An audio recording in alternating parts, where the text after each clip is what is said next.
Sold. The auctioneer's gavel cracked like a gunshot, and Molly Winchester felt the word tear through her chest like a blade. She yanked against the rope binding her wrists, not for herself, for the small hand clutched in hers.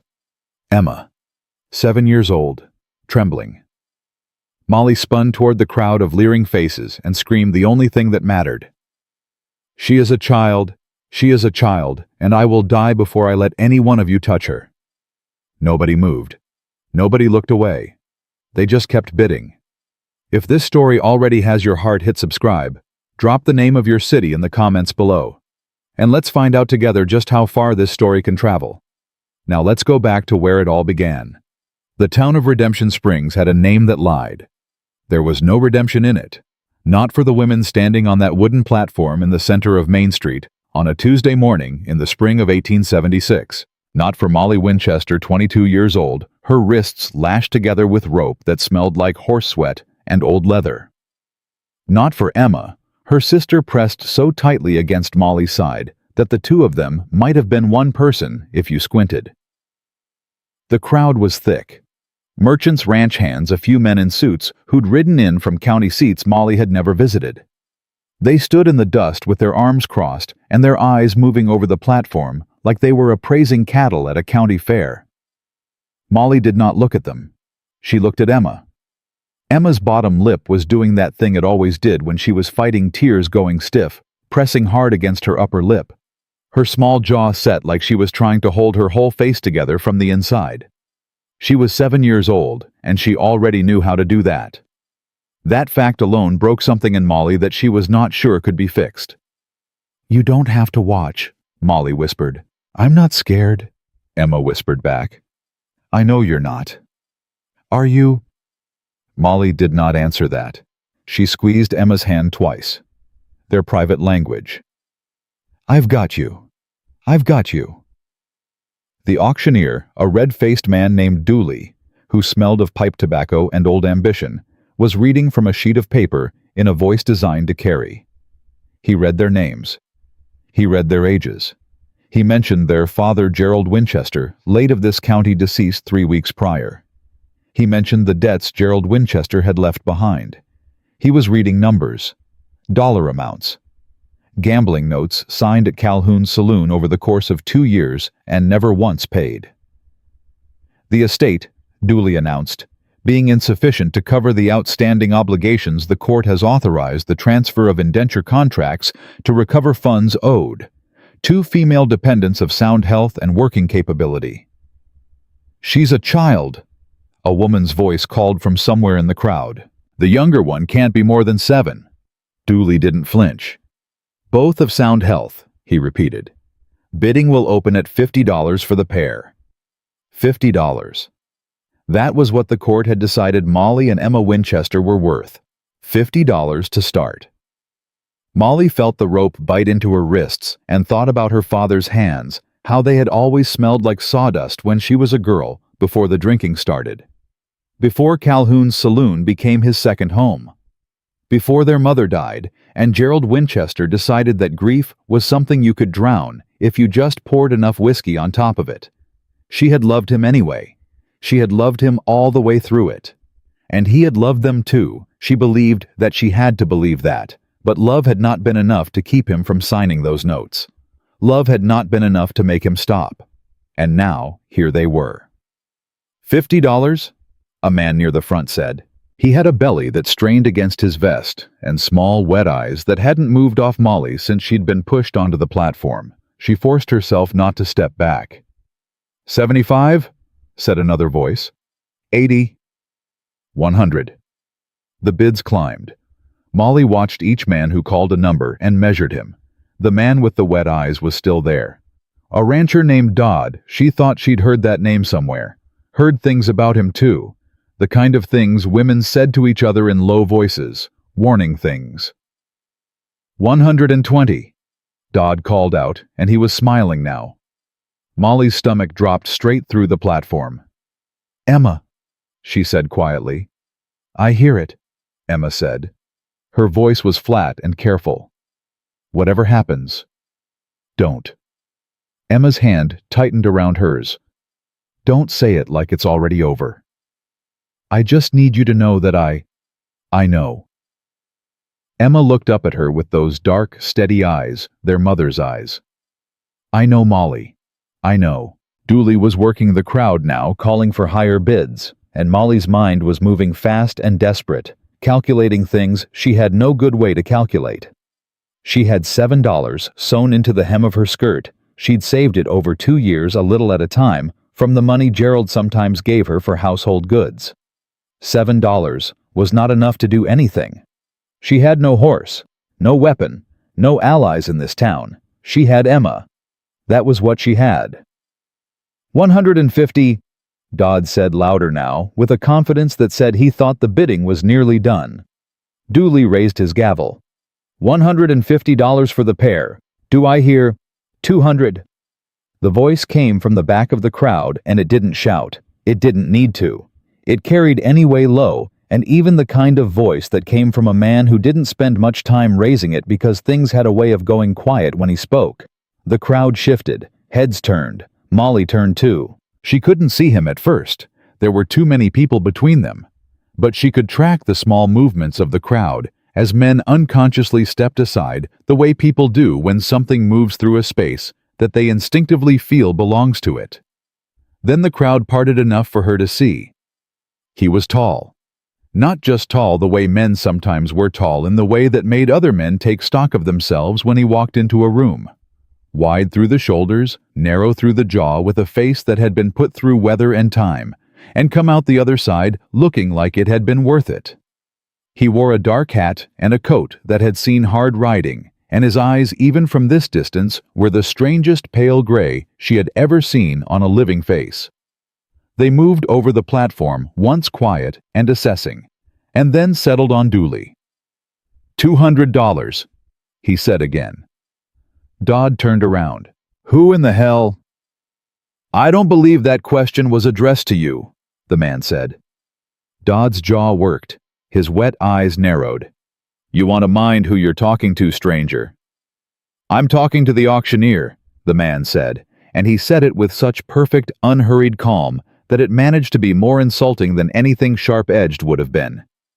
He pulled a folded leather wallet from his coat and held it where Dooley could see it. $200, cash. Dooley hesitated. You could see him calculating the crowd the money Dodd's expression. His gavel went up. $200. Do I hear? $225. Dodd snapped. $275.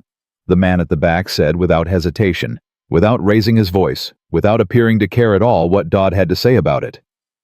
Something changed in Dodd's face. Not just anger. Something uglier than anger. $300, he called out, and the number was meant to end the conversation. The crowd went so quiet that Molly could hear the flag over the post office snapping in the wind. She held her breath. Emma held hers. The tall man at the back of the crowd reached into his wallet. He counted something out that Molly couldn't see from the platform. And then he looked up at Dooley. $350, he said. And I'd like to conclude this business before noon. Dodd stared at him for a long moment. Something passed through his expression. Calculation rage, the arithmetic of a man deciding whether a fight was worth the cost.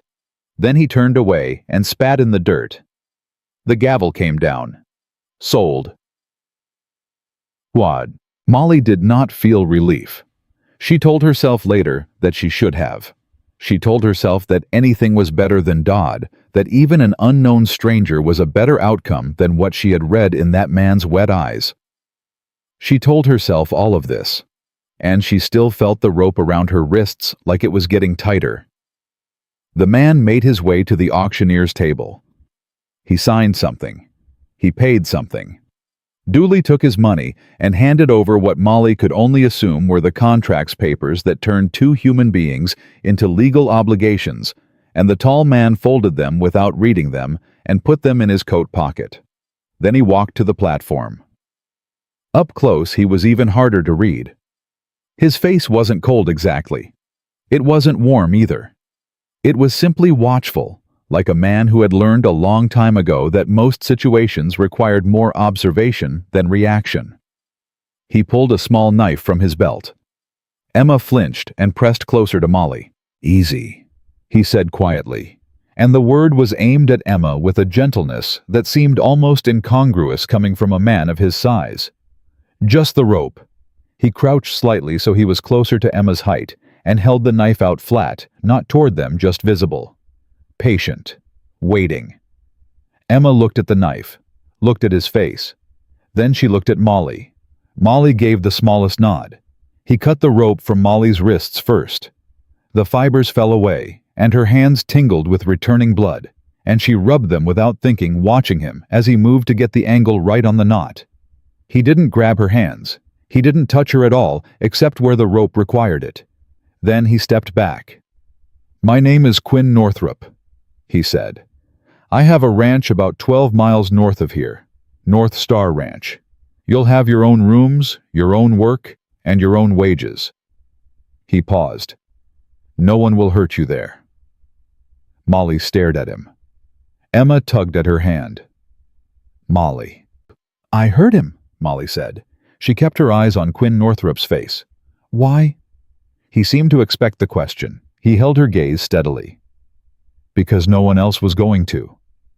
"That's not an answer." "It's the only one I have right now." He picked up his hat from where he'd set it on the edge of the platform and put it back on his head. "There's a wagon out front. I need to collect a few supplies before we head out. You're welcome to wait inside the general store out of the sun." He glanced at Emma. "I imagine you're both hungry." Emma looked at Molly again. Her expression was a complicated thing. Hope and fear braided so tightly together they had the same face. Molly looked at the crowd around them, now drifting apart, losing interest. She looked at the table where Dodd had been standing. He was gone. She looked at the street that led out of Redemption Springs and tried to calculate what 12 miles north meant, and what a man with pale gray eyes and $350 meant, and whether any calculation in the world was enough to tell you whether to trust a stranger with everything you had left. She had $7 in her hem and a 7-year-old sister. She picked up Emma's hand. "Lead the way," she said. The general store smelled like dried beans and pine resin, and the particular kind of dust that settles in a place that has been full of people for many years. A woman behind the counter gave them a long measuring look when they came in, but she didn't say anything that wanted a response, and Molly was grateful for that. Quinn had gestured to a pair of stools near the back wall. He had said nothing else. He went to speak with the storekeeper, and Molly positioned herself and Emma against the wall, where she could see the door, the counter, and Quinn all at once. Emma leaned in close. "Do you think he's telling the truth?" "I don't know." "He cut the rope off real careful." "Yes, he did." "And he looked at me when he explained, not just at you." Molly filed that away. It was the kind of detail that mattered. She had seen men speak about Emma and never once look at her as if being 7 made you furniture. Quinn Northrop had crouched down to be closer to Emma's eye level before he showed her the knife. That wasn't nothing. It wasn't everything either. "We don't know him," Molly said. "We didn't know anyone in that crowd," Emma said very quietly. "And I know which ones I was more scared of." Molly didn't answer that because Emma wasn't wrong. Quinn came back from the counter with 2 biscuits wrapped in cloth and a small jar of honey. He set them on the edge of the nearest barrel without ceremony. "Store's got a water pump in the back," he said. "Give you a minute." He turned away toward the counter again. Emma looked at the biscuits, looked at Molly. Molly gave her the nod, and Emma unwrapped them with hands that were still a little unsteady, and passed one to Molly with a small, careful precision that said she had already started thinking of it as theirs and not his. That was the first thing that felt like something worth holding on to. The wagon ride north was quiet for the first hour. Quinn drove. He handled the horses with the efficient, unhurried movement of a man who had been doing this particular thing for a very long time. Emma sat in the back of the wagon among the supply boxes, and eventually, despite everything, fell asleep with her head against a sack of flour, with the complete trustfulness of a child whose body simply overruled her fear. Molly sat up front. She sat as far to her side of the bench as the bench allowed, and kept her eyes on the road ahead and tried to think. Quinn didn't push conversation. He seemed content with the silence in a way that Molly wasn't sure how to read, whether it was respect or indifference, or the kind of quiet that is itself a form of pressure. After a while, she couldn't stand it. "How long have you had the ranch?" she asked. He glanced at her sideways. 7 years. "You run it alone?" "I have a foreman, a housekeeper, 3 hands." A pause. "It's a working ranch, cattle mainly, some horses." "You have a wife?" He looked at the road. "No." Molly let that sit for a moment. "Family?" "No." She looked at his profile, the line of his jaw, the set of his mouth. He wasn't handsome in any simple way, but there was something in the structure of his face that was difficult to look away from, something that suggested the surface was not the most interesting thing about it. "Why did you come to that auction today?" she asked. "I go into town on Tuesdays." "You went to that auction specifically?" A beat. "Word travels." "Word of what?" He turned to look at her directly now, and she held his gaze because she had made a decision some years ago that she was not going to be the first one to look away from anything.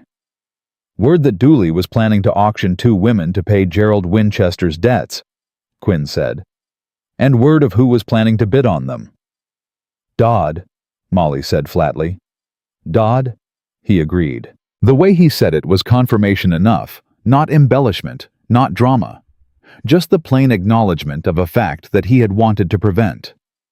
"You didn't know us," she said. "No. You spent $350 on strangers. $375 with the transfer fees." She stared at him. Something shifted slightly at the corner of his mouth, not quite a smile. "I'm aware of the arithmetic, Miss Winchester." "Then explain it to me." He was quiet for a moment. The horse's hooves marked out a steady rhythm against the packed dirt road. A hawk called somewhere overhead. Emma shifted in her sleep and did not wake. "My mother came west on a wagon when she was 19, Quinn said finally. "Her father had debts. The man she was sent to marry paid them. He was not—" He paused, chose carefully. "He was not a good man." Molly sat very still. "She didn't have anyone who could do what I did today," he said. "I have the money. I was close enough. I had no good reason not to." He returned his eyes to the road. "That's all it is." "That's all it is," she repeated. "Yes." She turned that over in her mind. It was either the most honest explanation she had ever heard from a man she had just met, or it was a very good lie. She had spent enough time around her father to know that she could not always tell the difference in the first hour. But she believed him. She didn't know why. She hadn't decided to. It was the kind of belief that moved in before you invited it, like a draft under a door. She was still deciding what to do with that when he spoke again. "The housekeeper is Mrs. Perkins. She's been with me 6 years. She'll show you the rooms and explain the household." He paused. "You'll have choices about your work. I won't assign you anything without your agreement.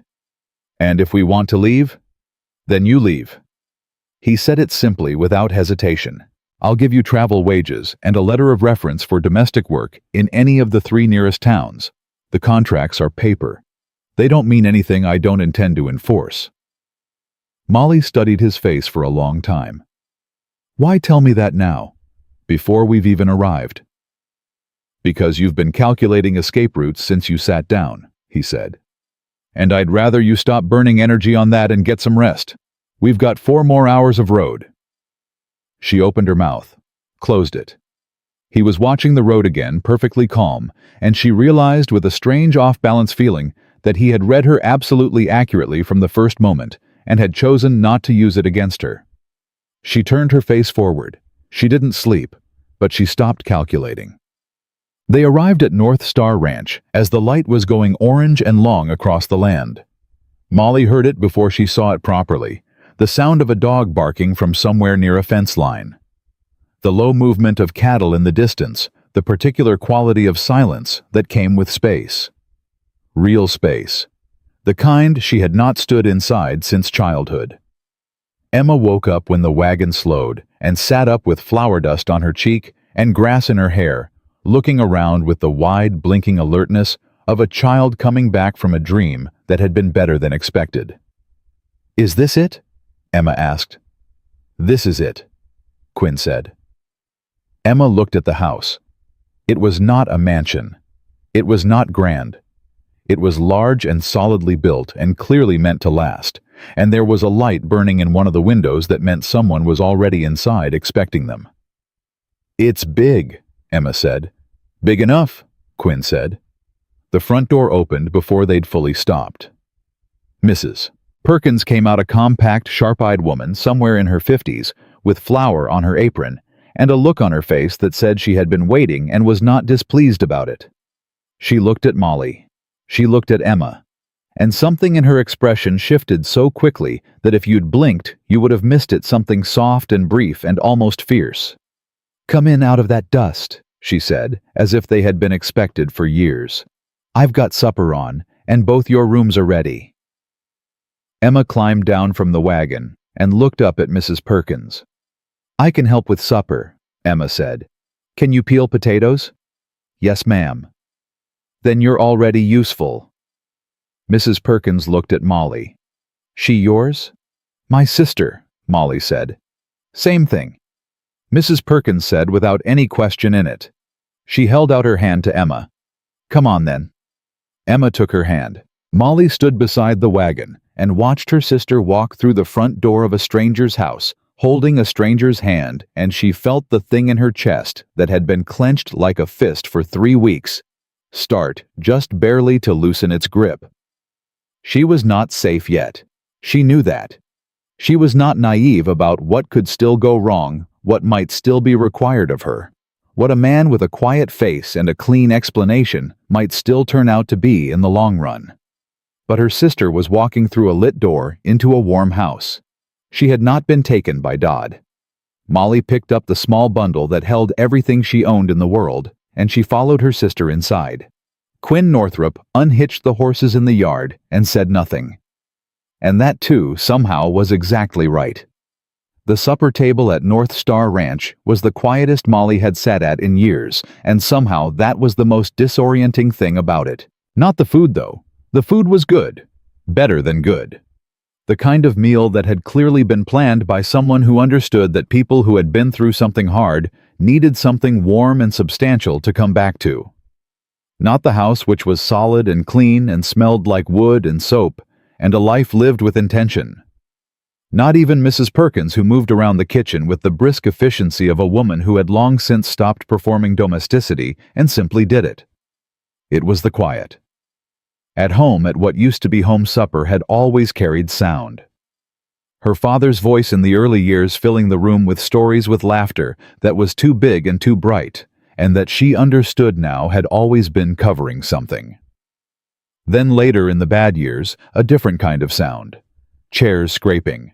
Silences that had sharp edges. Emma eating quickly with her head down, because a child learns fast what kind of silence is safe and what kind isn't. This quiet was different. It was the quiet of people who were not afraid of it. Quinn sat at the head of the table and ate without ceremony and did not make conversation for the sake of it. Mrs. Perkins sat to Molly's left and occasionally passed something without being asked. Emma sat across from Molly and ate with a focused seriousness that meant she was trying very hard not to eat too fast and show how hungry she actually was. Molly watched all of it and said almost nothing, and tried to decide what to do with a situation she did not have a category for. After supper, Mrs. Perkins took Emma upstairs to show her the room that would be hers. Molly listened to the sound of their footsteps overhead. Emma's lighter, quicker, and then a long pause that she imagined was Emma seeing the room for the first time and not knowing what to do with it. She stood alone in the kitchen and did the dishes because she needed something to do with her hands. She heard Quinn come in from outside, heard him pour a cup of coffee, heard him sit down at the kitchen table. She didn't turn around. "You don't have to do that tonight," he said. "I know," she said. She kept washing. He didn't push it. She heard him drinking his coffee in that settled, patient way of his, and she tried again to find the angle of him that made sense, the catch, the condition, the thing underneath the thing. Because there was always something underneath the thing. She had lived long enough to know that. "The man at the auction," she said. "Dodd." A pause. "What about him?" "You know him." "I know of him." She turned around, then drying her hands on a cloth, and looked at Quinn directly. "What does that mean?" Quinn set his cup down. He met her eyes without flinching, which she was beginning to understand was simply how he operated, not as challenge, not as performance, just as fact. "Dodd owns the Rafter D about 8 miles east of here," he said. "He's had 3 housekeepers in 4 years. None of them stayed voluntarily." He paused, and the pause said more than the words. "He's also been trying to acquire land along the Northern Creek corridor for 2 years. Land that sits between his ranch and mine." Molly absorbed that. "So today wasn't entirely about your mother," she said quietly. Something moved across Quinn's face, not guilt, not defensiveness, but the expression of a man who had been caught being more complicated than he'd presented himself. "No," he said. "Not entirely." She appreciated the honesty more than she would have appreciated a clean denial. "What does he want with the land?" "Water rights. There's a creek runs through the northern section of my property that feeds half the valley. Whoever controls it controls what ranchers downstream can do with their operations. Dodd's been pushing to buy it for 2 years. I've refused twice." Quinn picked up his coffee again. He's the kind of man who doesn't accept no as a permanent answer. "And buying us was what, a way to get something over you? Or leverage? Or just what he wanted separate from me entirely?" Quinn's jaw tightened slightly. "I didn't know for certain which." "I still don't." "But you came anyway." "I came anyway." Molly set the cloth down on the edge of the sink and looked at this man who had spent $375 and offered her no clean motive and told her the truth about the complicated one. She was rearranging him in her mind, revising the image she'd built on the auction platform, and finding that the revision was not making him smaller. "If Dodd decides you taking us was an insult," she said carefully, "what does that mean for your ranch?" Quinn looked at her for a moment with something that might have been surprise, not at the question itself, but at who was asking it. As if he hadn't quite expected her to go straight to the strategic shape of things. "It means I need to be watchful," he said. "Same as I've been. We could make it worse," she said. "Our being here." "You could," he agreed. He didn't soften it. "Or you could be exactly what this household needs, and Dodd could find another way to occupy himself." He set his cup down again. "I've dealt with harder problems than Raymond Dodd." She wanted to press further. There was more in that sentence than it contained on the surface. She could feel it. But Emma's footsteps came down the stairs, and Emma appeared in the kitchen doorway, with wide eyes and a careful, controlled expression that meant she was trying not to show how overwhelmed she was. "There's a bed," Emma said, "with a real quilt." "Mrs. Perkins makes them herself," Quinn said. He said it easily, without fanfare. "She'll probably ask you to help with the next one if you're interested." Emma looked at him steadily. "I like sewing." "Then you'll get along fine." Emma looked at Molly. Molly gave her the nod. "Go on. It's all right. Go to sleep." And Emma went back upstairs without another word, because she was 7, and she had been awake since before dawn, and her body was done regardless of what her mind was still working through.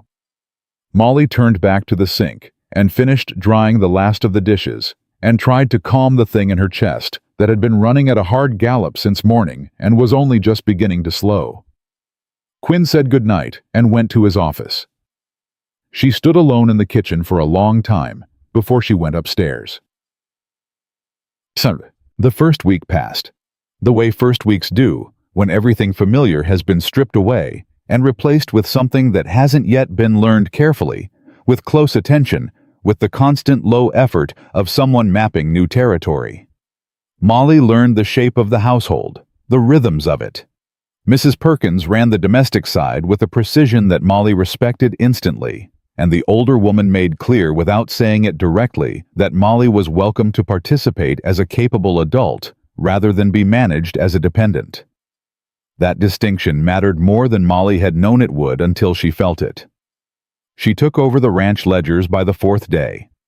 It happened without ceremony. Quinn had left them on the kitchen table after breakfast with a look that was not quite asking and not quite offering, and Molly had sat down and opened them and found the books in a state that was functional but inefficient, not dishonest, not careless, just the work of a man who was very good at ranching and adequate at accounting.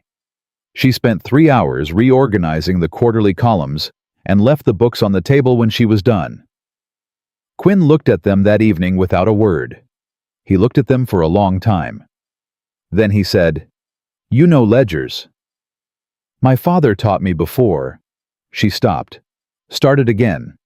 "I kept our household accounts from the time I was 15. Quinn nodded. "Would you be willing to continue?" "I already have," she said. Something that was closer to a real smile than anything she'd seen from him moved across his face. Brief. Almost involuntary. "I see that." But it was the second week that broke the careful ordinary of things open. She heard it before she understood what she was hearing. Horses more than one moving fast into the yard at a time of day when no one expected visitors. She was at the kitchen table with the ledgers when Mrs. Perkins looked out the window and went very still in the particular way that meant something was wrong. "Who is it?" Molly asked. Mrs. Perkins didn't answer right away. "Go upstairs and get Emma."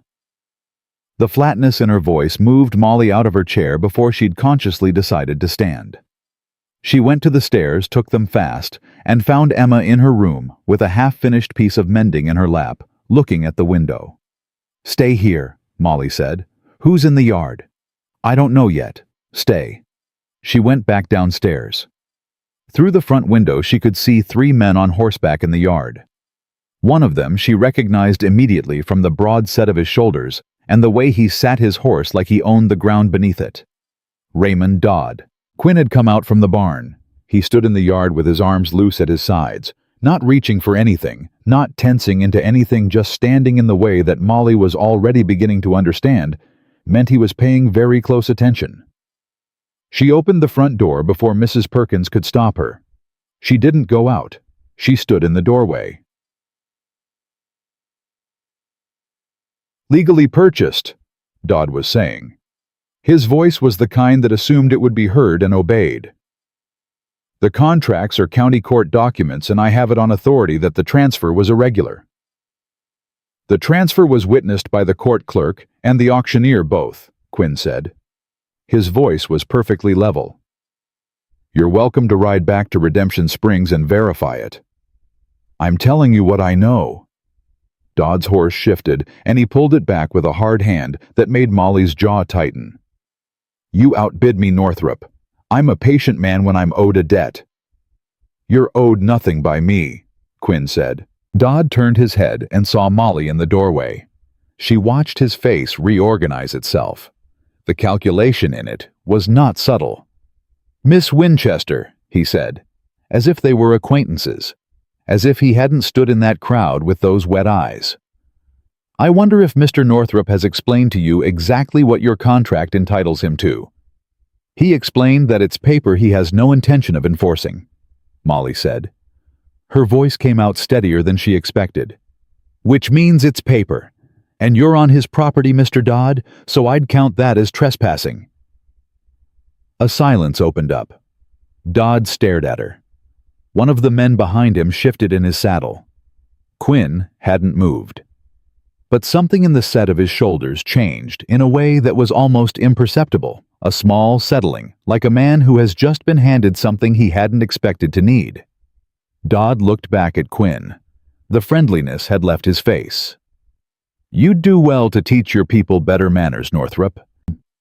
"My people speak for themselves," Quinn said. "Is that how it's going to be?" "That's how it's going to be." Dodd looked at Molly one more time. It wasn't a look that could be misread. It was the look of a man filing something away for later, not forgetting, not moving on, just relocating the problem to a different column. He turned his horse and rode out with his men behind him. The yard went quiet. Molly let out a breath she hadn't known she was holding. Quinn turned and looked at her for a long moment. "You didn't have to do that." "I know. It may have made things harder." "I know that too." He studied her face. "Do you regret it?" She thought about Dodd's eyes on the auction platform.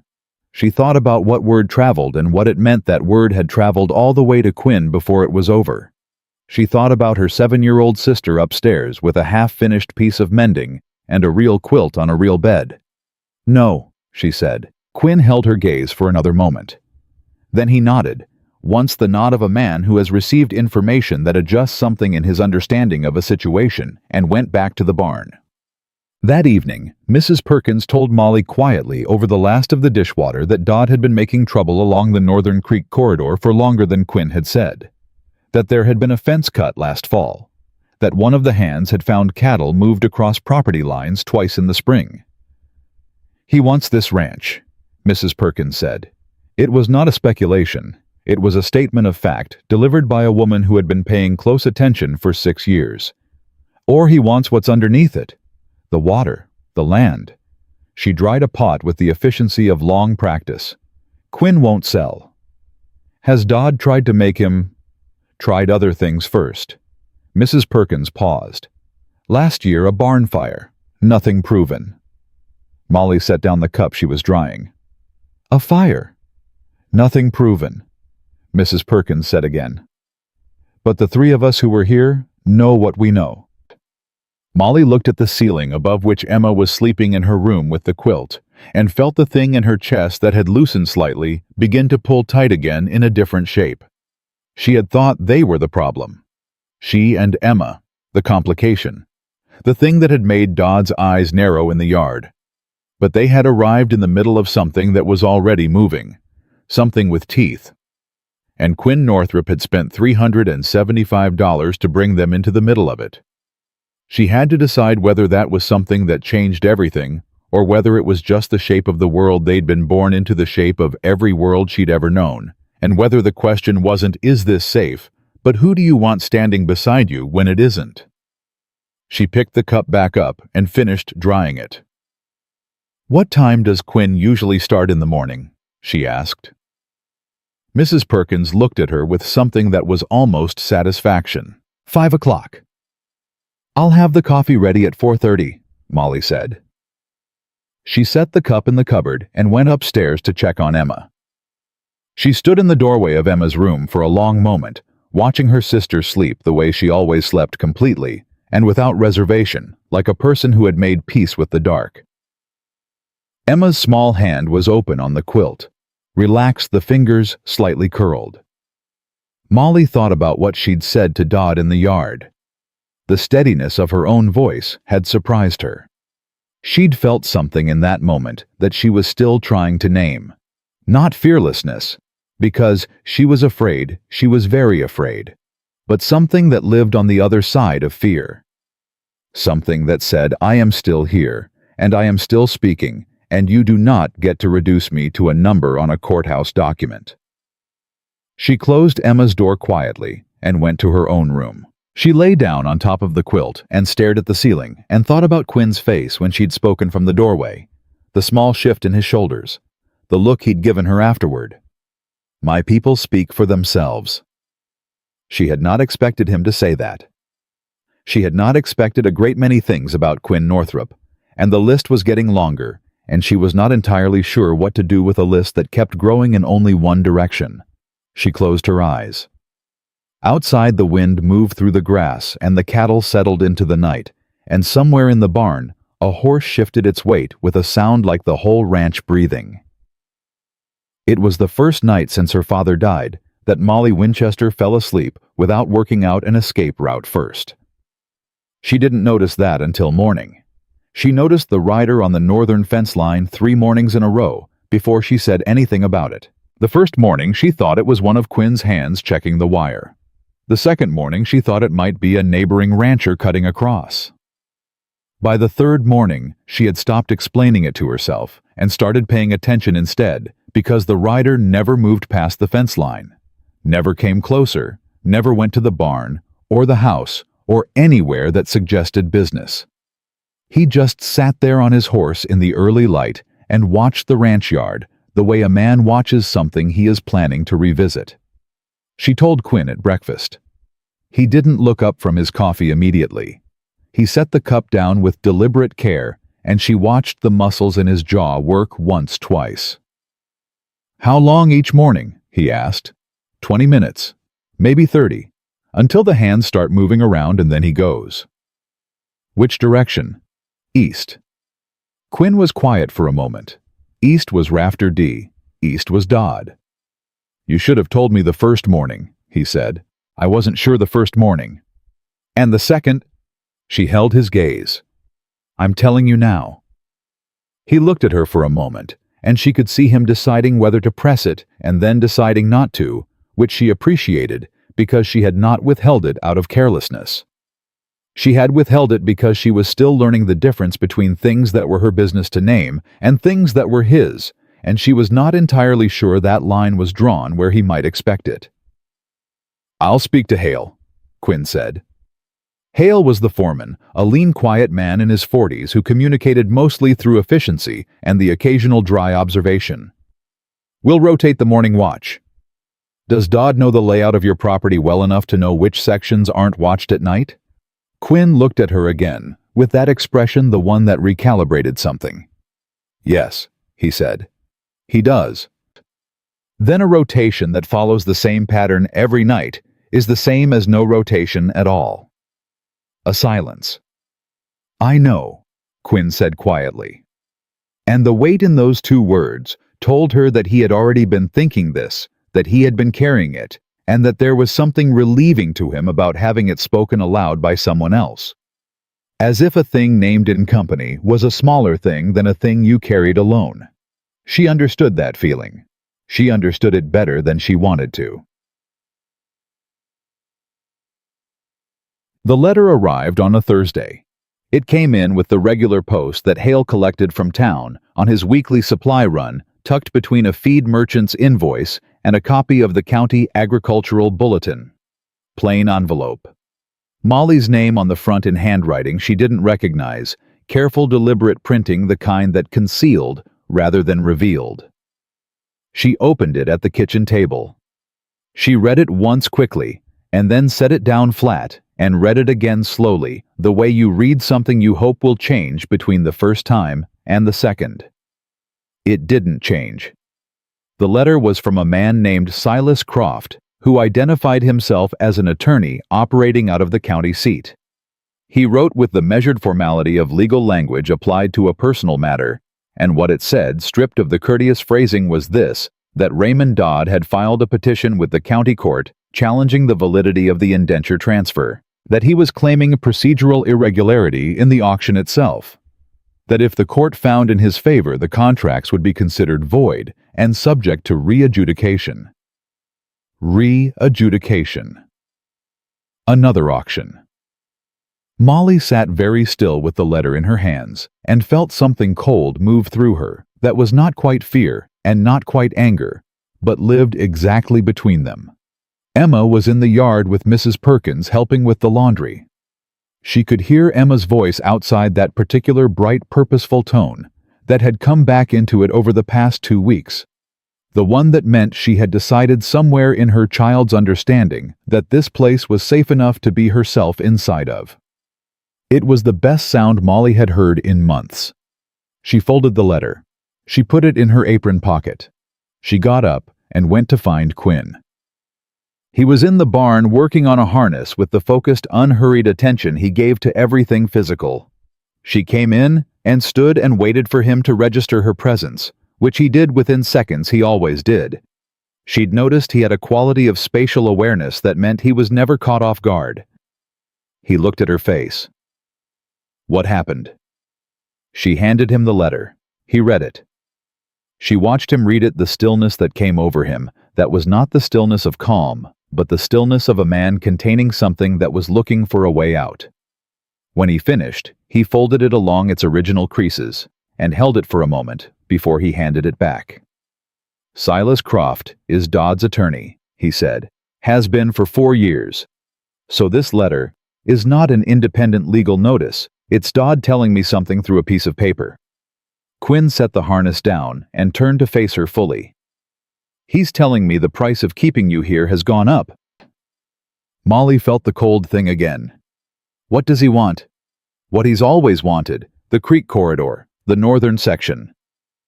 Quinn's voice was level, but there was something underneath it, something controlled with effort.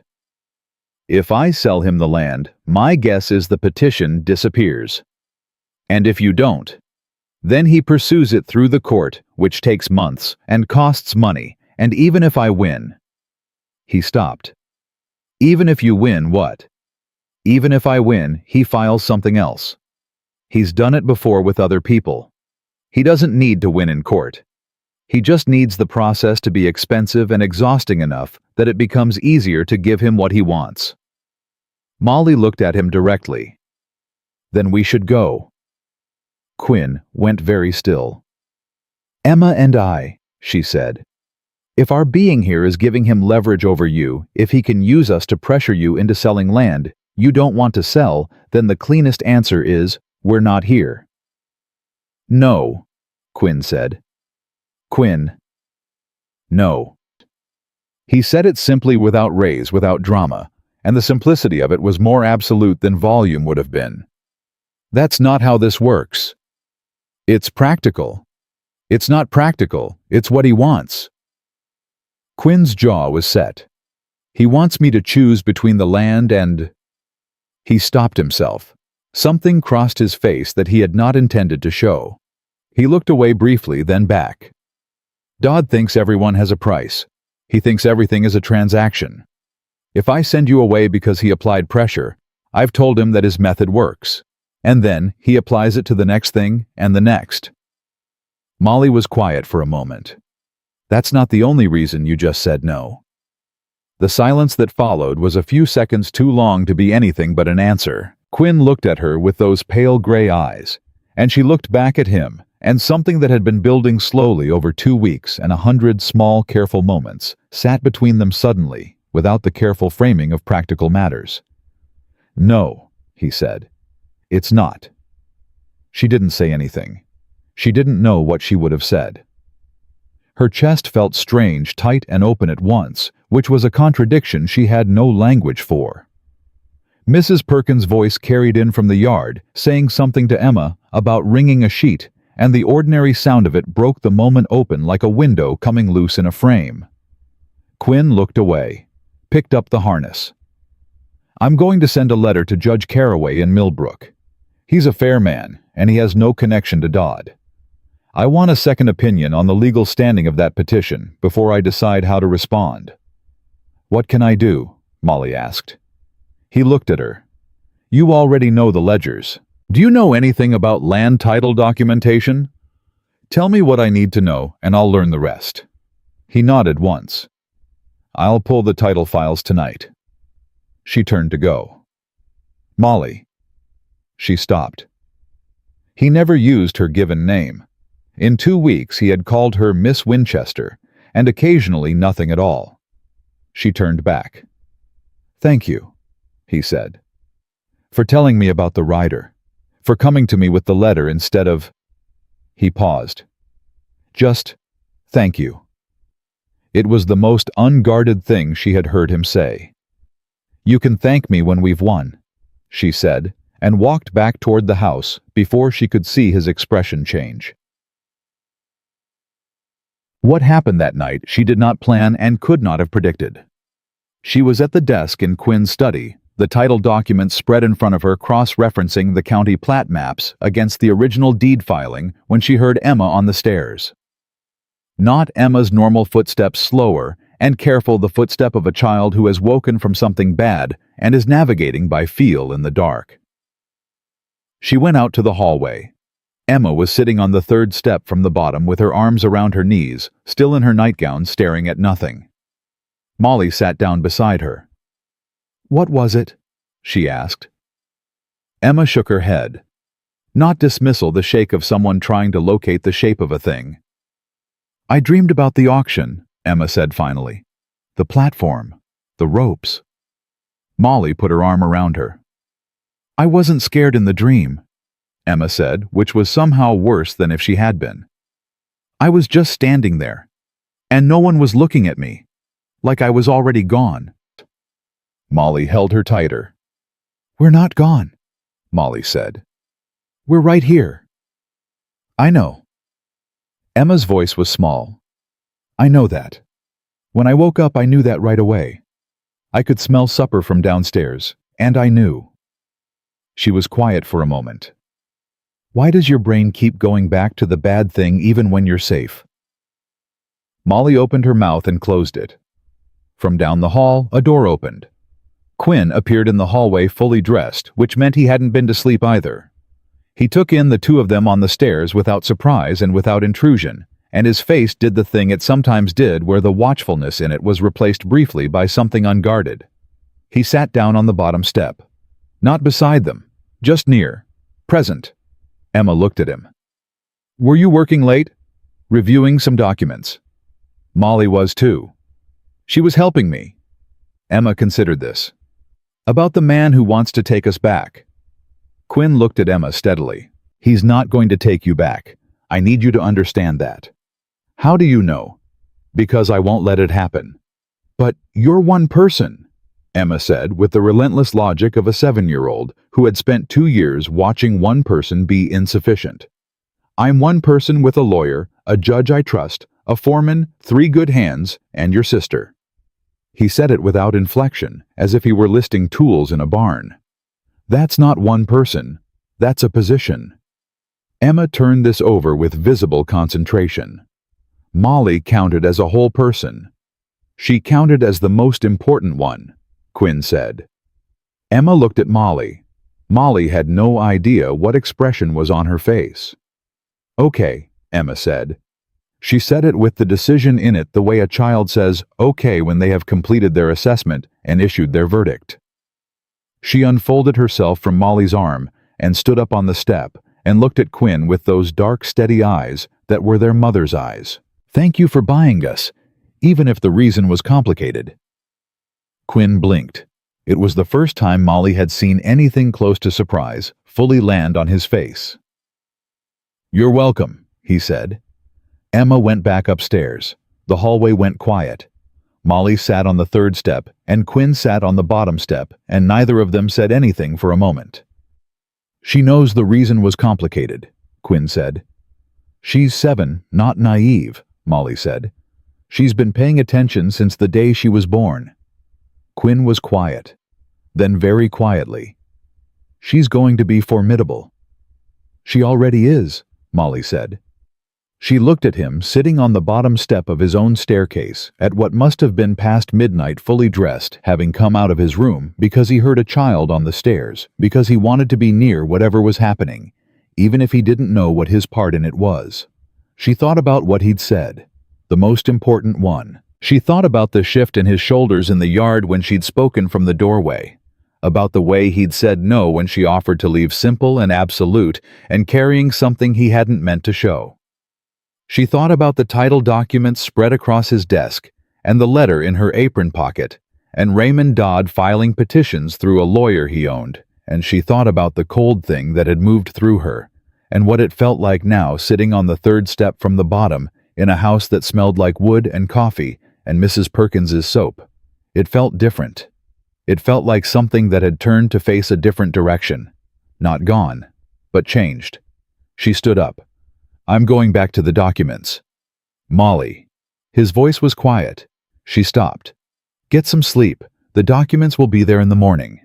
She looked at him. You're not sleeping. No. Then neither am I. She turned back toward the study. Come tell me what I'm looking for in the northeast parcel filing. I found something in the boundary markers that doesn't match. She heard him get up from the step. She heard him follow her down the hall. And she thought carefully with both hands, the way you carry something that matters, that this was perhaps how trust was actually built. Not in the grand moments, not in the auction yard or the confrontation at the front door. But here, in a hallway at midnight, a child going back to bed, a man following a woman toward a problem they were going to solve together. She sat down at the desk. Quinn pulled the second chair close and leaned over the map and pointed to the northeast boundary marker she'd flagged, and their shoulders were almost touching, and neither of them moved away. Outside, the wind moved through the dark land, and the night held, and morning was still hours off, and there was work to do. The boundary marker discrepancy turned out to be more than a clerical error. Molly found it at midnight, a 12-foot variance in the northeast corner filing, written in a different ink than the rest of the original deed, the kind of difference that was invisible if you weren't looking for it, and obvious once you were. She set her finger on the line and didn't say anything, just waited for Quinn to see it himself. He saw it. He pulled the map closer, studied it, pulled it closer again. This was filed in 1871, he said. The original deed was filed in 1869, Molly said. Same section, same parcel, different boundary marker coordinates. 2-year gap, different hand. Quinn looked at her. Someone amended the deed. Someone amended it without notation, without witness signature, and in different ink. She kept her voice even. That's not a correction. That's a substitution. The silence in the study had a different quality now, not the quiet of midnight and shared work, but the tight, pressurized quiet of something large taking shape. The northeast corner is where the creek originates, Quinn said. I know. If the amended boundary is the legal one, the creek head sits 6 feet outside my property line. I know that too. Quinn stood up from the desk and ran a hand through his hair, the first uncontrolled movement she had seen from him in 3 weeks. If Dodd has a copy of the amended filing. He does, Molly said. He has to. This is why he's confident enough to file the petition. He's not challenging the auction transfer. The auction transfer is a distraction. She watched it land on Quinn's face, the full shape of it settling in. He's going after the land title itself. If he can get a court to recognize the amended boundary as valid, the creek corridor belongs to him regardless of who owns us or what contract says what. Quinn stared at this map. He's been planning this for longer than 2 years, Molly said quietly. Yes, Quinn said. The word came out hard and flat. The barn fire last year. Quinn looked at her sharply. Mrs. Perkins told me, Molly said. She said nothing was proven. I'm not saying it was proven. I'm saying if someone wanted to destroy a copy of an original deed that contradicted an amended filing. She stopped. Let him complete the logic himself. Quinn's jaw was tight enough that she could see the muscle working. The deed was kept in the barn office. Is it still there? We rebuilt. I moved everything to the house. He crossed to the filing cabinet in the corner and pulled the second drawer and rifled through it until he found a folder thick with papers. He opened it on the desk and spread the contents, and there, beneath the county filing receipt and the survey notes, was the original deed dated 1869 with the northeast boundary marker coordinates written clearly in the first surveyor's hand. Different numbers than the amended filing. 12 feet different. Molly looked at it. Quinn looked at it. The clock on the wall marked 3 seconds, 4-5. If you bring this to Judge Caraway, Molly said, does it hold? It's the original. The amended filing has no witness signature and no notation of reason. Any honest judge looks at these 2 documents side by side and throws out the amendment. Quinn's voice was controlled, but barely. The question is whether Dodd already has someone in Caraway's office. Do you trust Caraway? I did before tonight. He folded the original deed carefully and held it. Now I don't know what I trust. Molly thought for a moment. Then don't send it through the post. Write it there yourself. First light. He looked at her. Don't tell Hale where you're going until you're saddled, she said.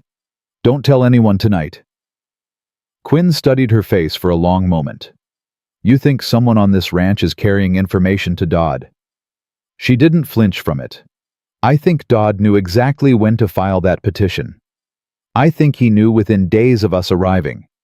And I think 3 weeks is enough time for a man like him to find a way to put an ear inside a fence he can't get over any other way. The silence that followed was the kind that happens when a person hears a thing they already half knew and had been hoping not to have to know fully. Pete Sallow, Quinn said, low, almost to himself. Who? One of the hands. Hired him 8 months ago. Came with a reference from a rancher in the southern county. Quinn's expression had gone very still, in a way that was different from his usual stillness. This was colder. That rancher sold water rights to Dodd last spring. Molly said nothing. She let him sit with it. I gave him the benefit of the doubt because the reference was written and signed, Quinn said. I should have... He stopped. You couldn't have known. I should have known.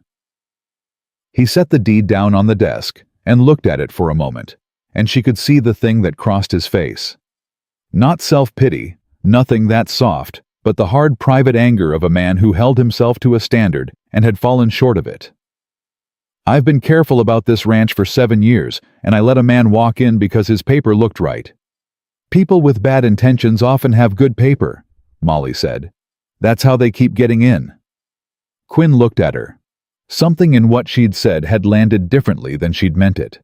She could see it the way his expression shifted, and she understood a second too late that she had just described without intending to a thing that could be applied to him. A man who had walked up to a platform with money and good intentions written all over his face.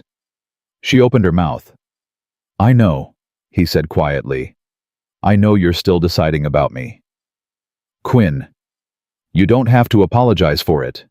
His voice was not wounded.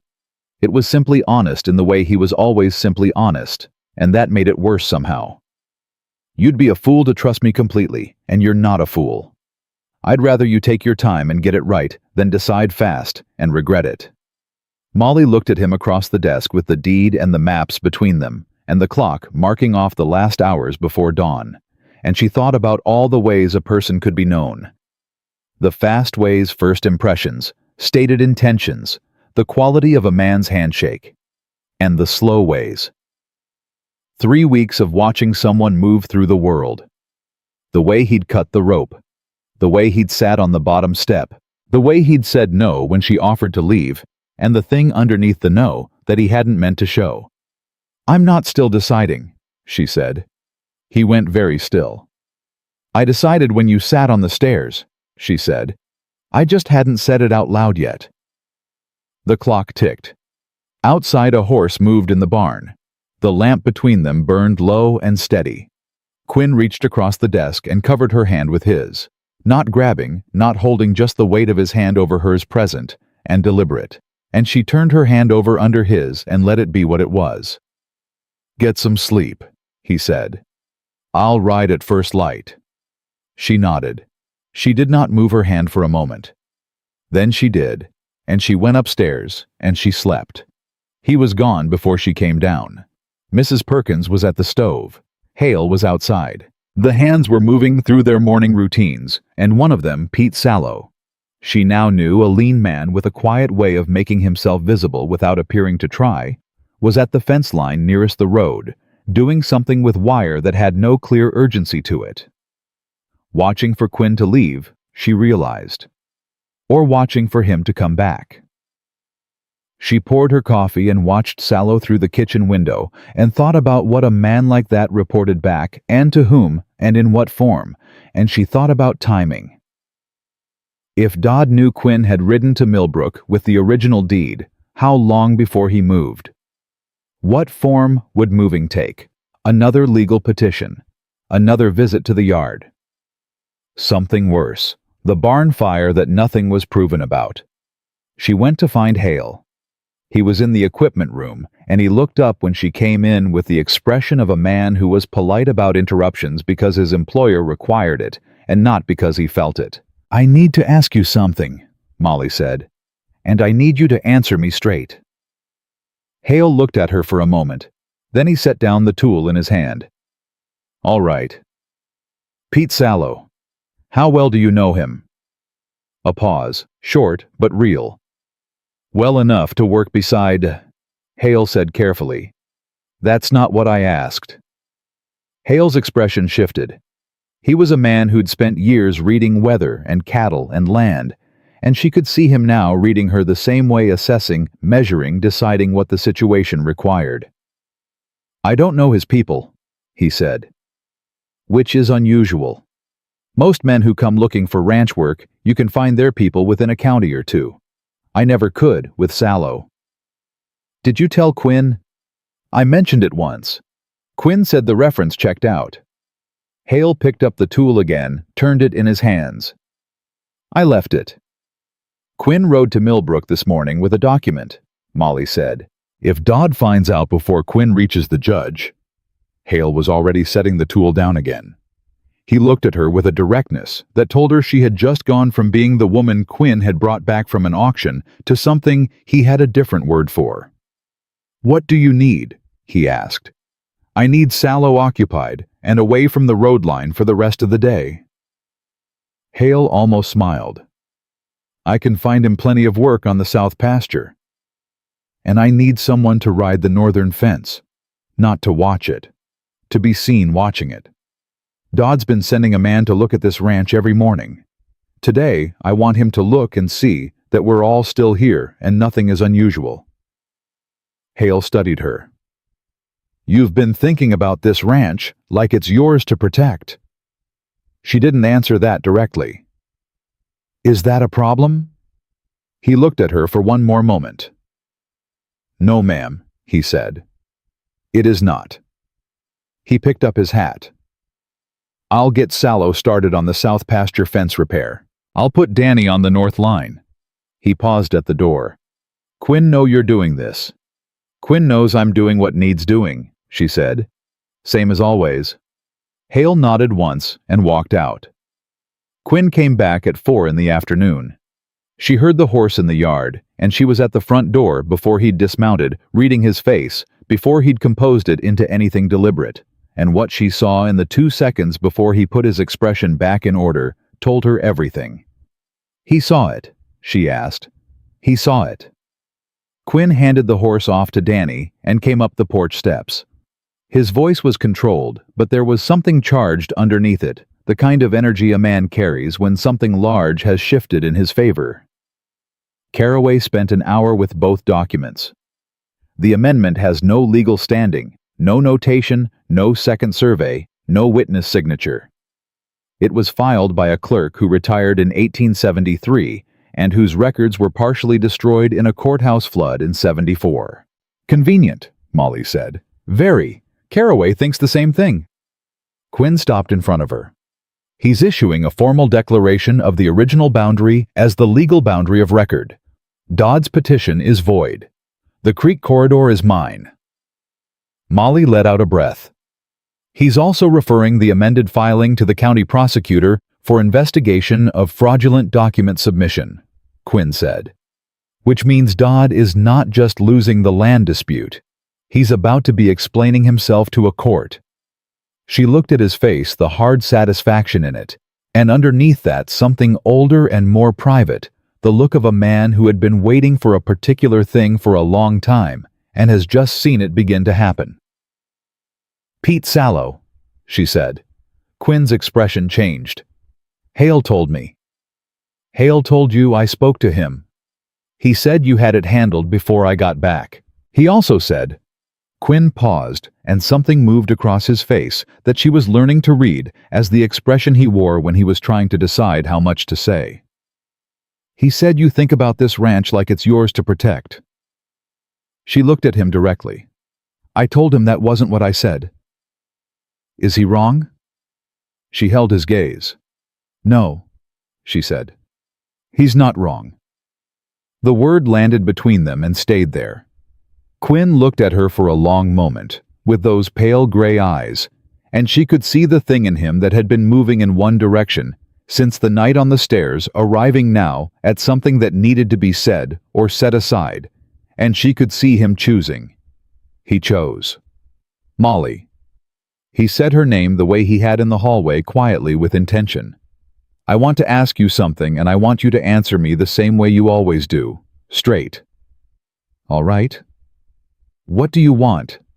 He said it simply. Not "what are your plans?" Not "what do you need?" Not any version of the practical question. Just "what do you want?" The most direct question there was. She felt something tighten in her chest. "I want Emma to grow up in this house," she said. "I want to do work that matters.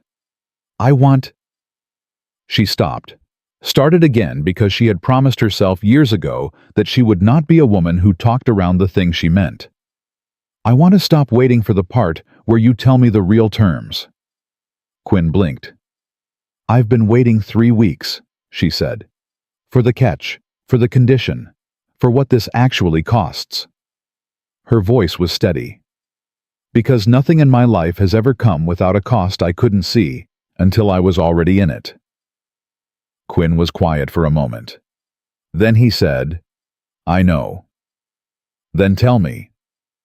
"The cost," he said carefully, "is that I am not a simple man. I have a ranch that a powerful man wants to take from me. I have a past that I have not told you all of yet. I have—" He paused. "I have spent 7 years building something alone because I didn't trust anyone enough to build it with, and I am not certain I know how to do this right." He held her gaze. "That's the cost. Not money. Not work. That." She looked at him. "That's not a cost," she said. "That's just who you are." Something broke open in his face. Not dramatically. Not with any performance. Just a thing that had been held for a long time, releasing quietly, like a door coming off its latch. He reached up and touched her face, one hand, just the edge of it against her cheek, and she leaned into it, before she decided to, because her body had apparently made decisions her mind was still catching up to. "Stay," he said. Not the practical stay of 3 weeks ago, the offer of rooms and wages and safety. Something else. Something with the whole of him behind it. "I'm already here," she said. He kissed her, careful and certain all at once, the way he did everything, and she put her hand against his chest and felt his heartbeat going harder than his face would ever have admitted, and she thought, there it is. There's the thing underneath the thing. Not a trap. Just a man. From upstairs, Emma's voice. "Molly, is Quinn back?" They stepped apart. Molly pressed her hand flat against his chest for one more second. "Yes," she called up. "He's back. Come down." Emma came down the stairs at speed, because Emma had exactly one setting when something interested her, and stopped at the bottom, looking at the two of them with those sharp dark eyes that missed nothing. She looked at Quinn. She looked at Molly. "Did something good happen?" she asked.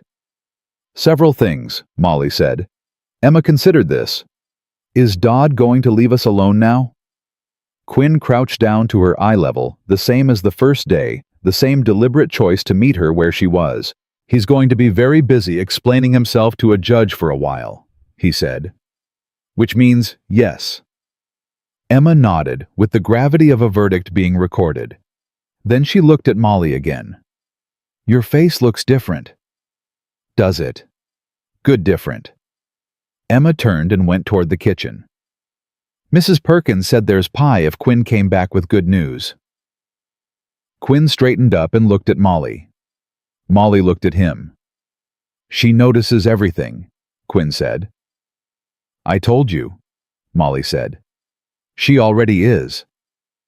She followed her sister toward the kitchen, and she heard Quinn behind her, his footsteps unhurried and certain, and she thought about what she'd said. "I'm already here." She was. For the first time in longer than she could calculate, she was not standing in a place and planning the way out. She was standing in a place and feeling the floor hold. It was a strange feeling. It was the best feeling she had ever had. Outside, the evening came on across the land, and in the kitchen, Mrs. Perkins was already cutting the pie, and Emma was already climbing onto her chair, and the house smelled like everything ordinary and good, and Molly Winchester walked into all of it without breaking stride. The pie was good, and the evening was quiet, and nobody talked about Dodd. That was its own kind of victory, the ability to sit at a table and eat something sweet and let the conversation move to ordinary things. Emma talked about the quilt she and Mrs. Perkins were working on, a double wedding ring pattern in blue and cream, and how the triangles had to be cut exactly, or the whole thing pulled crooked. Quinn asked about the pattern with genuine attention, and Emma explained it with the focused authority of someone who had recently become expert in a thing and wanted that expertise acknowledged. Mrs. Perkins refilled cups without being asked. The lamp burned steady. Molly sat in the middle of all of it and let herself feel it without immediately looking for the thing that would take it away. That was new. That took effort. But she did it. After supper, Quinn went to his study to write the formal response to Silas Croft's letter, the one that would inform Dodd's attorney that the petition was void, the boundary declaration had been issued, and that any further legal action of a frivolous nature would be met with a counterfiling for harassment and fraudulent document submission. He asked Molly to review it before he sealed it. She read it at the kitchen table while Mrs. Perkins washed up and Emma dried. It was precise and correct, and left no room for interpretation. She handed it back. "Add one line at the end," she said. Quinn looked at her. "What line?" "Tell him that Miss Winchester reviewed this correspondence." She said it evenly. "Let Dodd know I'm reading his mail." Quinn looked at the letter, looked at her. Then he went back to the study and added the line, and came back with the sealed envelope, and set it on the table without a word, but the corner of his mouth was doing the thing she had learned to recognize. Emma looked up from her drawing. "What's funny?" "Nothing," Quinn said. "Your face says something." "My face is minding its own business," Quinn said. Emma looked at Molly. Molly looked at the ceiling. Mud. 3 days later, Pete Sallow left. He didn't announce it. He was simply not at breakfast, and his bunk was cleared and his horse was gone from the barn. Clean disappearance, the kind that confirmed everything without providing the satisfaction of a confrontation. Hale reported it to Quinn in the yard, and Quinn stood with his coffee and listened and nodded and said, "Let him go." Then he looked at Molly, who was standing at the porch rail. "He'll tell Dodd the petition failed before Dodd's attorney does." "Good," Molly said. "You want him to know we know," Hale said. "I want him to understand that his methods stopped working," Molly said. "The faster he understands that, the sooner he finds somewhere else to point himself." Hale looked at her the way he'd been looking at her for a week now, with the settled respect of a man who has revised his understanding of a situation and is at peace with the revision. He put his hat back on and went to find Danny. Quinn came up the porch steps and stood beside her. "Croft's office sent a reply," he said. He held out the envelope. She took it, opened it, read it. It was brief. 4 sentences.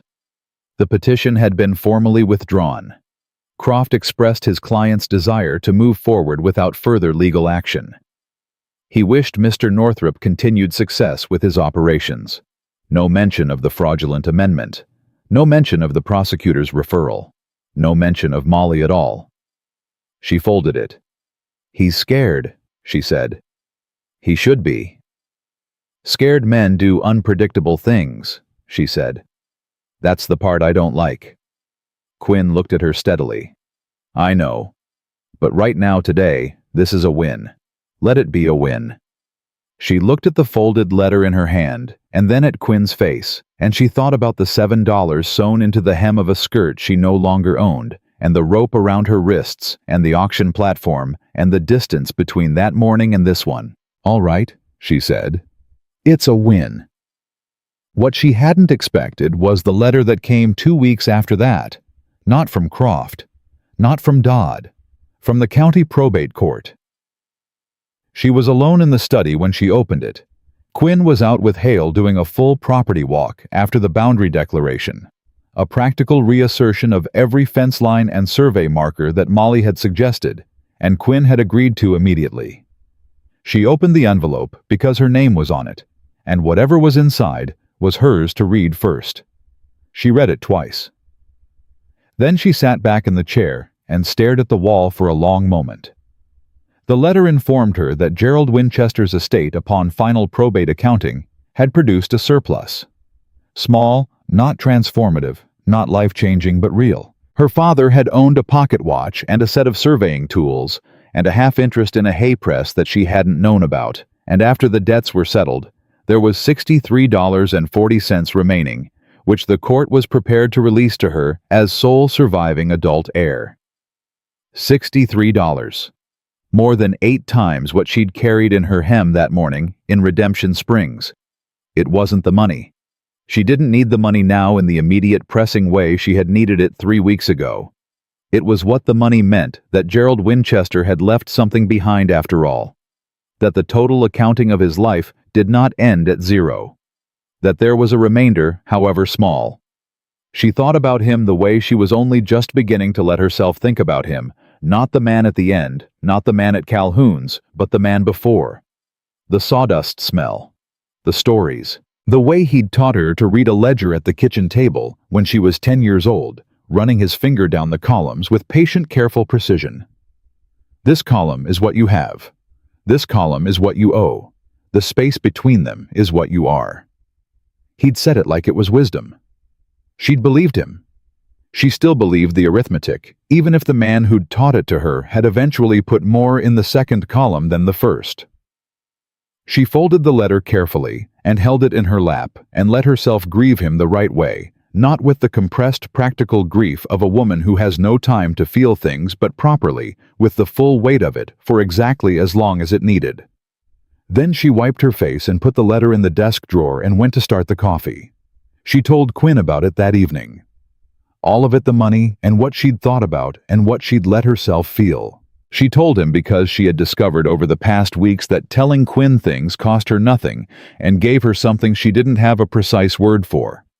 He listened the way he always listened, completely, without filling the spaces, and when she finished, he was quiet for a moment. "He taught you the ledgers," Quinn said. "Yes." "Then some of what he left you was already here," Quinn said. "You brought it with you." She looked at him. He said it so plainly. No poetry in it, no performance. Just a fact he'd identified and handed to her the way he handed her a cup of coffee in the morning as a matter of course, because it was there and she needed it. She loved him. She knew it then with a completeness that didn't feel like arrival so much as recognition, like turning around and finding something that had been there for a while, waiting patiently for her to look at it directly. She didn't say it that evening, but she didn't have to. It was already in the room. The twist came on a Tuesday morning because things in Molly Winchester's life she was beginning to notice had a way of happening on Tuesdays. She was in the yard with Emma when Hale rode in fast from the north fence line, which he never did, because Hale was a man who moved at the speed the situation required, and no faster and fast meant something was wrong. "Rider coming," Hale said. "County sheriff's badge, 2 men with him." Molly felt her stomach drop. "Quinn?" "In the barn." She went to the barn fast. Quinn looked up from what he was doing and read her face, and was moving before she'd said a word. They came out together. The sheriff was a man named Aldred, mid-50s, gray-mustached, with the look of a man who had spent enough years doing a complicated job that the complications no longer surprised him. He dismounted and looked at Quinn without apology or ceremony. "Quinn Northrop," he said. "Sheriff Aldred," Quinn said. "I need a word with you, and with Miss Winchester." The 2 men behind Aldred stayed mounted, and Molly clocked them both in one look. Deputies, not Dodd's men. That was something. Not everything, but something. "About what?" Quinn said. Aldred reached into his coat and produced a folded document. Raymond Dodd filed a sworn affidavit 3 days ago with the county prosecutor. He's alleging that you deliberately defrauded the auction process by coordinating with the auctioneer in advance to suppress competing bids. He looked at Molly. He's further alleging that Miss Winchester is not a voluntary resident of this property and is being held against her will under coercion of the indenture contract. The silence that followed was absolute. Then Molly stepped forward. "I'd like to see that affidavit," she said. Aldred looked at her for a moment. "It's a legal document, miss. My name is Molly Winchester. I keep the accounts for this ranch I have for a month, and I can read. May I see it?" Aldred looked at Quinn. "She speaks for herself," Quinn said. Aldred handed her the document. She read it standing in the yard with the sun on her back and Emma watching from the porch and 2 deputies on horseback watching from the fence. She read every word. She read the allegation about the auction fabricated provably, so Dooley had records of every bid and there had been no prior communication. She read the allegation about coercion and felt something cold and clear move through her. Not fear, something harder than fear. She folded the affidavit along its creases. "I need paper," she said to Quinn. He looked at her. "Now. Right now." He went to the study. He came back with paper, a pen, and the ink bottle. He set them on the porch rail without a word. She wrote standing up. She wrote for 12 minutes while the sheriff waited and the deputies waited, and Quinn stood beside her and read over her shoulder and said nothing. She wrote a sworn statement, her own. In it, she stated her full name and her age and the date she had arrived at North Star Ranch, and the precise nature of her work and her wages and her freedom. She stated that the indenture contract had been voided by Quinn Northrop on the first day, and that she had been informed of her freedom to leave at any time. She stated that she remained voluntarily of her full adult judgment, and that any allegation of coercion was not only false, but was demonstrably retaliatory in nature, originating from a man who had himself attempted to acquire her contract for purposes she was prepared to describe in open court in significant detail. She signed it. She handed it to Aldred. He read it. He read it carefully. His expression did not change while he was reading, but when he finished, there was something in it, a small, involuntary shift that told her it had landed where she intended. "I'll need this notarized," he said. "There's a notary in Redemption Springs," Molly said. "I'll ride in this afternoon." Aldred folded the statement. He looked at Quinn. He looked at Molly again with the look of a man updating an assessment. "Mr. Dodd has also engaged a new attorney," he said. "A man named Harker out of the capital, more aggressive than Croft." "I expect so," Molly said. "He's running out of local options." Aldred almost smiled. "I'd suggest you engage your own counsel at the county seat level." "Judge Carraway already has our documentation," Quinn said. "Then you're ahead of where I thought you were." Aldred put the statement in his coat. "I'll record this properly. If Dodd pushes the affidavit through the prosecutor, your statement will be on file first." He put his hat back on. "Good day, Miss Winchester." "Good day, Sheriff." He rode out with his deputies, and the yard was quiet again. Emma came off the porch at speed. "What did he want?" "To make sure I was here by choice," Molly said. Emma stared at her. "What did you tell him?" "The truth." Emma considered this, with her whole face, the way she considered things that mattered. And he left. Emma looked at Quinn. "Is it over?" Quinn looked at Molly. Molly thought about Dodd hiring a capital attorney. She thought about what a man did when his legal tools were failing, and his informant had disappeared, and his fraudulent deed amendment had been formally invalidated by a sitting judge. She thought about barn fires and fence lines and the cold arithmetic of a man who believed everyone had a price. But she also thought about what she had just done, standing in her own yard, writing her own words, handing her own truth to a county sheriff, and watching him receive it. She thought about the space between what you have and what you owe. She thought about the remainder. "The worst of it is over," she told Emma. And she meant it not as reassurance, not as comfort, but as her honest assessment of the situation. Dodd isn't finished making noise. Men like him don't go quiet fast. But he's lost the legal ground he built this on, and he knows it, and now he's swinging at things he can't reach. Emma absorbed this. So we're safe. We're safe, Molly said. And we have work to do. Emma nodded with that small judicial gravity of hers. I'm going to finish the quilt today, she announced and went back inside. Quinn rode with Molly to Redemption Springs that afternoon. She didn't ask him to. He simply saddled his horse when she saddled hers, and they rode the 12 miles without needing to negotiate the decision. Redemption Springs looked different from a horse than it had looked from a bound and humiliated position on an auction platform. Same dust, same buildings, same flag over the post office. But she looked at it now from the outside rather than from underneath it, and that changed everything about what it was. The notary, a thin, precise man named Whitfield, read her statement with the care of a man who understood what he was witnessing. He asked her 3 questions required by the form. She answered them clearly. He stamped the document and signed it and dated it and handed it back without commentary. But he looked at her when he was done with the look of a person who wants to say something and has decided the official record is enough. She thanked him and left. Quinn was waiting outside with the horses. He handed her the reins, and they rode back north toward North Star Ranch, and the afternoon light came low and golden across the land, and the grass moved in the wind, and the horses moved at an easy pace that needed no management. After a while, Quinn said, I need to ask you something. Ask.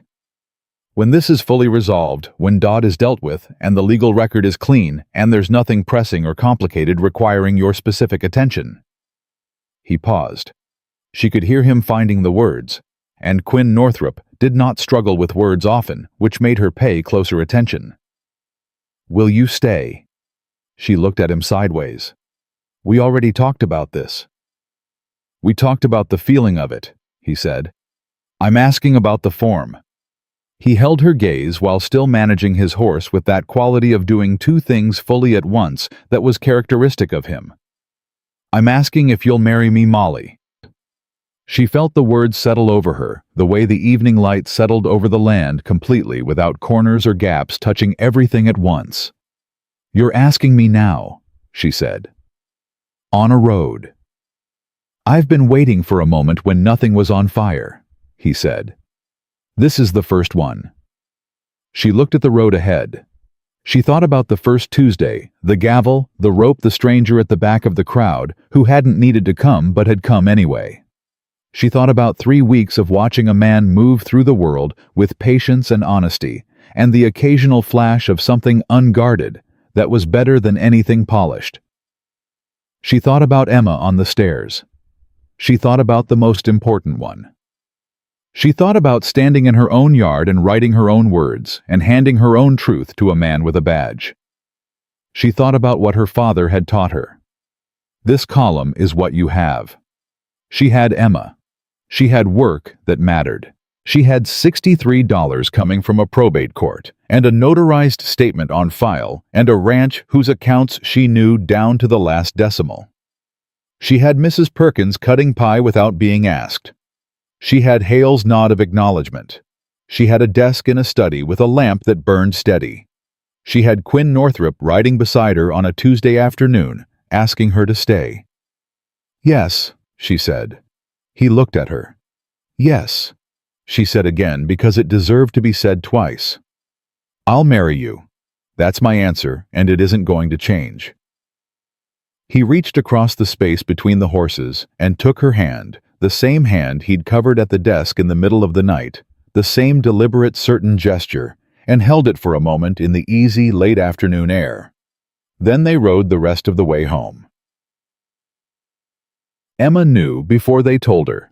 She was waiting on the porch when they rode in, sitting on the top step, with her hands folded in her lap, and an expression of barely contained certainty on her face. And when Molly dismounted, she looked up and said, Well, what? Molly said. You're smiling differently than you were this morning. Molly looked at Quinn. Quinn looked at Molly. "Quinn asked me to marry him," Molly said. Emma's whole face opened. "And?" "I said yes." Emma stood up on the step so she was almost at Quinn's eye level, and pointed at him with the solemnity of a judge delivering a sentence.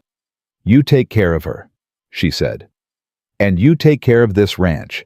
And you don't sign anything without reading it first." Quinn looked at her with the expression she put on his face more reliably than anyone else that almost surprised fully genuine attention. "I give you my word," he said. Emma looked at him for one more moment. Then she threw her arms around his neck. He caught her without hesitation. He held her with both arms and looked at Molly over the top of her head, and his face did not have any of its careful watchfulness in it.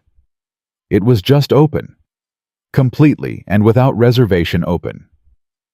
Molly put her hand on Emma's back and stood in the late afternoon light of North Star Ranch, and felt something she did not have a single word for, something that was made up of all the smaller things, the ledger columns and the rope and the midnight hallway and the notarized statement and $63 and the 12 feet of boundary line that had belonged to them all along, and the man who had come to the back of a crowd because he could, and because no one else was going to.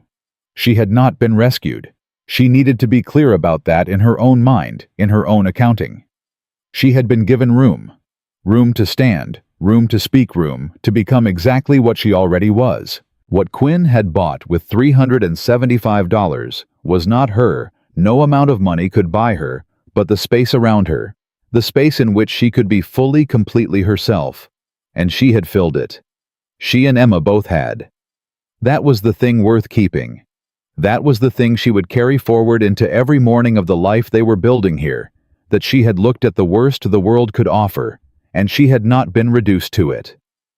She had stood on a platform with her wrists bound and her heart hammering, and she had come through to the other side of it, with her name intact, her voice intact, her sister safe beside her, and love in a form she had not expected but recognized completely.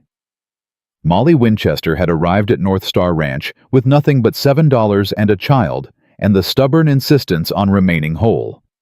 And she had built everything from there.